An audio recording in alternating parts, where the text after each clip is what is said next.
அடப்பாவிகளா! ஒரு நாளைக்கு பால் பாக்கெட்டில் கோடிக்கணக்கில் ஊழலா? நல்லா இருக்கும்டா தமிழ்நாட்டோட நிலமை. இத்தனை வருஷமாக இப்படி தான் பண்ணிக்கிட்டு இருந்தீங்களாடா? மக்களே நல்லா கேளுங்க. மதுரை மாவட்டத்தில் ஒருத்தர் வந்து ஆவின் பாலை வந்து டெலிவரி பண்ண வந்திருக்காரு. அப்போ வந்து அந்த ஆவின் பால் ஏஜென்சி எடுத்து நடத்துகிறவர் எனக்கு 45 பாக்கெட் வரணும், ஆனால் வந்து ஒரு பாக்கெட் கம்மியாக இருக்குது அப்படின்னு சொல்லி கேட்டிருக்காரு. அதுக்கு வந்து எப்போயுமே எடுக்கிறது தானே அப்படின்னு சொல்லிட்டு அந்த டிரைவர் நக்கலாக பதில் சொல்கிறாரு. ஒரு பாக்கெட்டை சேர்த்து போடுங்க.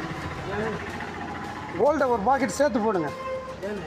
கம்மியாலாம் இனிமேல் போடாதீங்க. ஆட்சி மாறிடுச்சுல, நீங்கள் கம்மியாக போடாதீங்க, போடுங்க. சரி எடுக்கிறேன், இல்லை அப்படியே சொல்லுங்கள். எடுக்கிறது நான் எடுக்கிறேன்னு மட்டும் சொல்லுங்கள். ஆமாம் நீங்கள் எடுங்க. அப்படின்னா இத்தனை வருஷமாக இந்த ஆவின் பாலில் எவ்வளவு முறைகேடு நடந்திருக்கும். ஒரு நாளைக்கே கோடிக்கணக்கில் ஊழல். அப்போது ஆவின் பாலில் ஊழல் பண்ண காசெல்லாம் பல பங்களாவில் பதுக்கி வச்சுருப்பாங்க. இனிமேல் கொஞ்சம் கொஞ்சமாக வெளியில் வரும். இனிமேல் தான் தமிழ்நாட்டோட கடன் இந்த 10 லட்சம் கோடியிலேருந்து இனிமேல் குறைய போகுது. பொதுமக்களோட ஒவ்வொரு தலையிலையும் வந்து 1,50,000 ரூபா 1,00,000 ரூபா வரைக்கும் கண்டிப்பாக வந்து கடன் இருக்கும்.